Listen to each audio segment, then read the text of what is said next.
گفتوگوی زیاتر دەکەین سەبارەت بە کاردانەوەکانی نێوان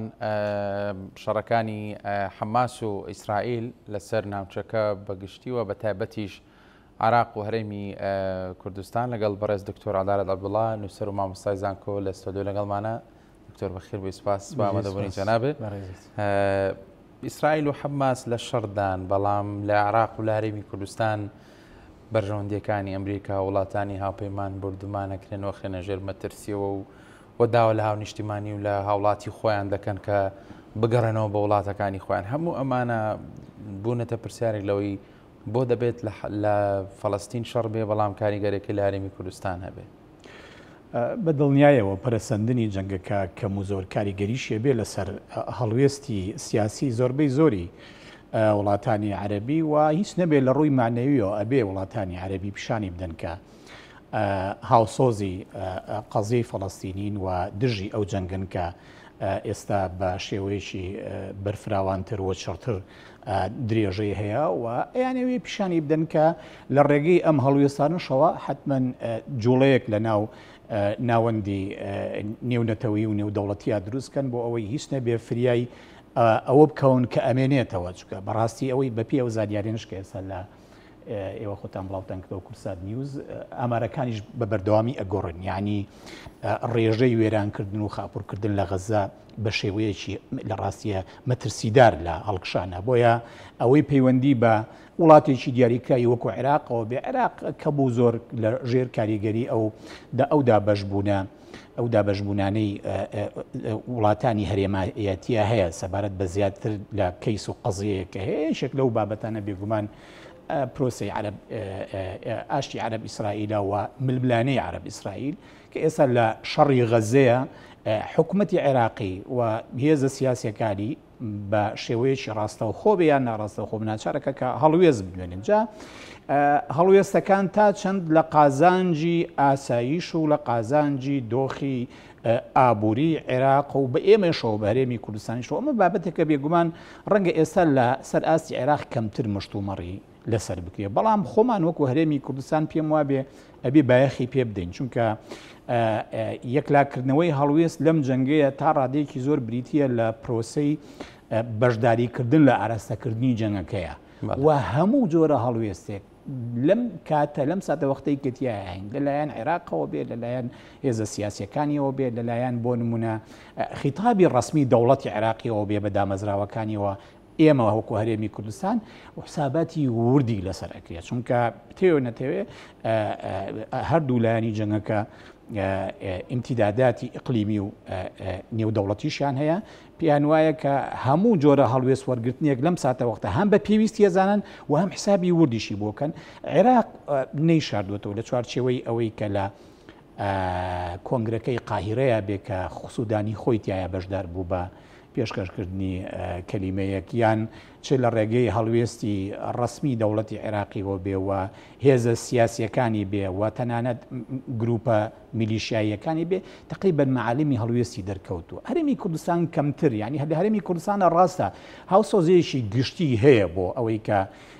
خەڵکی مەدەنی بەڕاستی لە غەزەیە زیانێکی گەورەی بەرکەوتووە، یعنی تەنها ئەو ژمارەی کە باستە مردنی نزیکەی 3500 مناڵەکەن کە نزیکەی 1500 هێشتا لە ژێر دار و پەردووی ڕووخاوی غەزەیان. ئەمە هاوسۆزیەکی ئینسانی ئاینی بۆ خەڵکی غەزە دروست ئەکا، بەڵام لە سەر ئاستی گشتی بێگومان هەڵوێستەکە لە هەرێمی کوردستان شەوەیە کە ئەو جەنگە ڕابژیرێ و بگەڕێنەوە بۆ بڕیاری ئەنجومەنی ئاسایش هەردوویانی هەردوولانی شەڕەکە و کۆمەڵگەی نێودەوڵەتی بەگشتی هەڵوێستەکە وابێکە بگەڕێنەوە بۆ بڕیاری ئەنجومەنی ئاسایشی نێودەوڵەتی 242 کە دروستکردنی دوو دەوڵەتە لە سەر خاچی فەڵەستین، دەوڵەتێک بۆ فەڵەستینیەکان و دەوڵەتێک بۆ ئیسرائیلەکان و ڕاگررتنی خوێن ڕشتن و جەنگەکە. یعنی هەڵوێستەکە لێرە بەگشتی وایە، بەڵام بۆ نمونە تۆ وەکو لایەنی کوردی لە هەرێمی کوردستانە بە شێوەیەکی ڕاستەوخۆ بچتە بەرەی هەریەکە لەم دوو تەرەفەی جەنگەکەەوە لە ڕاستیە ئەمە هیچ نەمەسئولیەتی سیاسی تایە نە عەقلانیەتی سیاسی تایە، چونکە خودی فەڵەستینیەکان خۆیان هێشتا لە ڕاستیە سەبارەت بەوەی کە ئەو جەنگەی کە حەماس تەبەن تایە دەست پێشخەر بۆ ئیتر موبەڕیراتی هەرچیەک بێ خۆیان لەسەر ئەوە کۆکنین کە طبیعەتی هەڵوێز بەرگرتنەکە شتێکی تر بێجگە لەوەی کە داوای ڕاگررتنی جەنگەکەکەن و گەیاندنی یارمەتی مرۆیی بۆ خەڵکی لێ قەوماوی غەزە کە لەم شەڕەیە زەرری گەورەی بەرکەوت. دەزانیت نەتەوە گرتوەکان لە کۆبنەوەی و جاریدا بڕیاری ڕاگەاندنی ئاگربەستیدا و دواییش ئیسرائیل وتی پێوەی پابند نابن. بەڵامەوەی کە جێگەی پرسیار بوو عێراق بە هیچ جۆرێک دەنگی نەدا بەڵیان بەنەخێر. بەڵایەوە هەڵەیەکی تەکنیکی بوو زیاتر تەبان عێراق دوای سکاڵای کرد سکاڵای کرد کەەوە هەڵەیەکی تەکنیکیە دوای دەنجیدا بۆ ئەوەی کە ئاگربەستیەوەی کە پێوتی ئاگربەستی مرۆیی ڕابگەێنێ وە سکاڵای کرد کە هەڵەیەکی تەکنیکی هەبوو ئەژینە ئەوان قەت دژیەوە نابن کە با بڵین ئاگربەست هەبێ چکە هیچ نەبێ دەرفەتێک کاتەوە بۆی ئەو خەڵکەی لە غەزەیە دەی قەوماوە یارمەتی مرۆیی پێ بگەنێ عێراقیانی هەڵوێستی ڕوون بوو ئەوە خەلەلێکی زیاتر تەکنیکی بوو. باشڕاستی بە بڕوای تۆ ئیسرائیل لە دوای کۆتای هاتنی جەنگەکە چکە قسەکان هەمووی لەوەن کە ئیسرائیل براوی ئەم شەڕابێ کەرتی غەزە تەسلیمی حکوومەتی ئێستای فەڵەستین دەکاتەوە یانەوە تا لەژێ دەسەڵاتی خۆی دای هەڵێتەوە. پرسیارێکی جوانە چونکە ڕاستە بوێ ئێستا ئەوەی کە زۆر ڕوونەوە لە هەمان کاتە بابەتێکی مەترسیداریشە یعنی بەڕوونی بڵێن ئەوەیە کە درێژە کێشانی شڕەکە ئێستا لەوە کەوتووە تەنانەت ئیرادەیەکی نێونەتەویش هەبێ بۆ ئەوەی کە سنوورێکی هەبێ و باشترین بەڵگەش ڕەتکردنەوەی ئاگربەستی تەنانەت مرۆیش لەلایەن ئیسرائیلەکان و طبعاً بە داعمی ئەمریکیەکان یعنی ڕوونە چونکە ڕاستە 121 دەوڵەت دەنجیدا بۆ ڕاگررتنی بابرین ڕاگەاندنی ئاگربەستێکی مرۆیی و 44 دەوڵەتیش دەهەردەنجیان نەدا و 14 دەوڵەت بە ئاشکرا دژی ئەوە بوون لەسەر و یانەوە ئەمریکا خۆی ئەمریکا دژی ئەوە بوو کە تەنانەت ئاگربەستی مرۆییش ڕابگەێن ئەمە بەڵگەی ئەوەیە کە لە ڕاستیە درێژە کێشانی شەڕەکە ئێستا تەنانەت ئیرادەی دەوڵەتیش لە نێودەوڵەتیش لە ئاسیا لاوازە کەوتۆتە ژێر کۆنتترۆلی ئیسرائیل خۆی بەڵام ئیسرائیل ئەوەی کە بابەتێکی مەترسیدارە کۆمەڵێک ئامانجی استراتیژی هەیە لەم جەنگەیە کە بە شیکردنەوەی بەشێکی زۆری ئەوانەی کە بە وردی دیراسەی هەم پلانی عسکەری هەم سیاسی حکوومەت و سوپای ئیسرائیلەکەن پێیان وایە تا و ئامانجە استراتیژیانە بەدینەهێنێ جەنگ هیچ ئەگەرێک نییە بۆ ڕاگررتنی ئەو ئامانجە استراتیژیانە چیە یەکەمیان پێش هەر شتێک لە ڕاستیە ئەبێ شتێک نەمێنێ بەمانای تەواوی وشە هێزێکی چەکداری خاوەن توانای وەکو حەماس و جیهاد کە جارێکی در توانای هەمان دروستکردنی هەڕەشەیان هەبێ لەسەر ئیسرائیل ئەمەش بەمانای چییە؟ بەمانای ناتوانری بڵێ کۆتایی هێنان بە حەماس و جیهاد بەڵام لاوازکردنی هەتا ئیسرائیلەکان خۆشیان ئەم جملەیە بەکارێن لاوازکردنی حەماس و جیهاد تا ئەو ڕادەی جارێکی تر توانای ئەوەی نەبێ زیانێکیان لێبدا کە ئەوە لە شەڕی ساڵی 1960 بەریان نەکەوتەوە کاتێک مصر و سووریا ئەچنە شەڕەوەلیانی یعنی خەسارەتی 1400 بۆ 1500 کەس لەم جەنگەیە بۆ ئیسرائیلەکان یعنی وەکو ئەوەی با بڵێن حربێکی گەورەی سەرتاسەریانە بەرامبەرە ئەعلان کرابێ بۆیە ئەبێ ئەو هێزەی کە بۆتە سەرچاوەی هەڕەشە بۆ سەر گیانی مەدەنیەکان خەڵکی مەدەنی لە ئیسرائیل ئەبێ بە تەواوەتی لاواز بکرێ قودرەی عەسکەری نەهێڵڕێ ئەنجا یەکێک لە پاڵنەرە استراتیژیەکان لە پشت ئەم بڕیارەوە لە ئیسرائیل لە تەل ئەبیب چییە ئەوەیە کە خودی ئەو هەڕەشەی یان ئەو گورزە کوشندەیە کە حەماس لە ئیسرائیلیدا زیانی داوە لە پلانێکی استراتیژی ئیسرائیل خۆی کە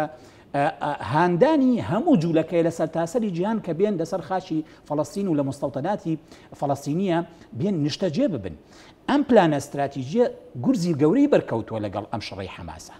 پێویستە کە بای ئەوە زەمانەت گرنتی بدرێ بە هەموو جوولەکەیەک لە هەر کوێی سەرتاسەری دنیا بێ کە بە ئاسوودەییەوە بێت لە ئۆردوگایەکی جوولەکە نشینە نیشتەجێ بێت کە لەسەر خاچی فەڵەستینە بەڵام ئەم شەڕە بۆ هەر جوولەکەیەک چ لە ناوخۆی ئیسرائیل خۆیان بێ چ لە دەرەوەی ئیسرائیل خۆ بێ هەڕەشەیەکی گەورەی دروست کرد دڵنیانین لەسەر و ماڵی خۆیان سبینێ لەو ئۆردگا جوولەکە نووسیان بۆیە ئەمە گورزێکی استراتیژی بۆ لە ئیسرائیل دراوە کە ئیسرائیل نایەوێ ئەمە ببێتە بەشێک لە سایکۆلۆژیای هەموو ئیسرائیلیەک و هەموو جوولەکەیەک لە دنیاە ئەویش تەنها لە ڕێگەی چیەوە بێ تەنها لە ڕێگەی کۆتاییهێنان بەو سەرچاوە ئەو مەزدەری هەڕەشەیی کە دروست بوو بۆ سەر خەڵکی مەدەنی لە ئیسرائیلە کە ئەویش بریتە لە حەماس و جیهاد و باڵە عەسکەریەکانیان بۆیە لە ڕاستیە فراوانبوونی ئۆپەراسیۆنی عسکەری ئیسرائیلەکان لە غەزەیە تا ئامانجە نەپێکێک کە حەماس لە نەفەقەکان بهێنێتە دەرەوە یان نەفەقەکانیان بەسەر بڕوخێنێ وەک عیبارەتی خۆیان شکۆت دەسەواژێ ئەوانە کۆتایی بە شەڕەکە ناهێنە. یعنی ئەگەر تەواو دڵنیان نەبێت لەوەی حەماس و جیهاد بە تەواوەتی ئەو توانایان لە دەستداوە کە هەڕەشەیەکی تری لەو بابەتە بکەنەوە بێگومان شەڕەکە بە ئاسانێک. دوا پرسیارم بە کورتی لەسەر ڕۆڵی ئێران ئەمریکا و ئیسرائیل باشکرا پەنجەی تۆمەت بۆ ئێران ڕاکێشن و ئێرانیش هەڕەشەی ئەوە دەکات لە خاچی ئەمریکاوە لە نیویۆرکەوە وەزیری دەروێران ئەو هەڕەشەی کردوتی ئەگەر ئەوەندە پەنجەی تۆمەتمان بۆ ڕاپێشن بێ وەڵام نابین. ڕۆڵی ئێران چییە؟ ینی حەماس خۆی دانی پێداناوە کە پاڵپشتی سەربازی و چەکداری ئەکرێت لەلایەن ئێرانەوە لەم سەروەختەیە کە تر بازنەکە هێدی تەسکە بێتەوە ئێران چ ڕۆڵێکی خۆی لە ڕووی عقائیدیەوە بێ ڕەنگە ئێستا مرکزی قەرار لە ئێرانە لە ڕووی عقائیدیەوە لەگەڵەوە بێ کە تا سنووری بەشداریکردن بە شەڕ پاڵپشتی حەماس بن، بەڵام بیر و باوەڕ شتێکە و حساباتی سیاسی و استراتیژی شتێکی ترە. کۆماری ئیسلامی ئێران تا ئەم ساتە وەختەیە هیچ بڕیارێکی نییە بۆ ئەوەی جگە لە ئەوەی کە لە ڕابردووە کردوێتی بریتە لە پاڵپشتی دارایی و سەربازی و ڕاهێنانی چەکدارانی بزوتنەوەی حەماس بە چۆنیەتی بەکارهێنانی بابرین چەکی نوێ و